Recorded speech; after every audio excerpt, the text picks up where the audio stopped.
Air conditioning on a 1988 BMW M6. So this came in here nearly flat, like 2-3 psi. It's a sitting car, it doesn't drive much. Was supposedly recharged a few years ago. So I did a pressure test, I did refrigerant leak detection test, found nothing. Ultrasonic, pressured it up with nitrogen to 150 psi, found nothing. UV, there was UV dye in here, and I did find something. And I'll use this one. This one's not as bright, but it'll show you. Let's see. Sorry about that going upside down. Right there, at that fitting at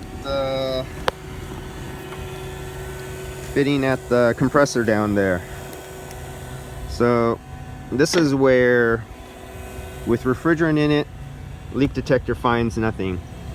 Under vacuum finds nothing. Under pressure with nitrogen finds nothing. Soap bubbles found nothing. But UV light found something.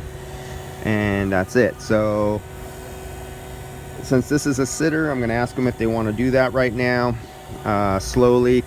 If they don't, it was over a period of a few years, so that's up to them. But when putting this into recovery, or not recovery, but vacuum pump, within about 60 seconds to 2 minutes, I was right down to like 750 microns. I mean, it's a dry system. This is not a moisture laden system. And it was converted over to R134, so I know it has ester oil in it.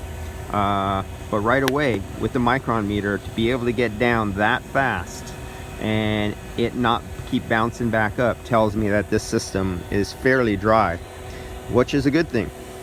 And that's something you can do with a micron gauge. When you learn how to read a micron gauge, you can tell the difference between a system that is laden with excessive moisture and a system that's dry. So that's it on this one. Just cluing you in several different leak methods, and on this particular one, the UV light wins. See you guys.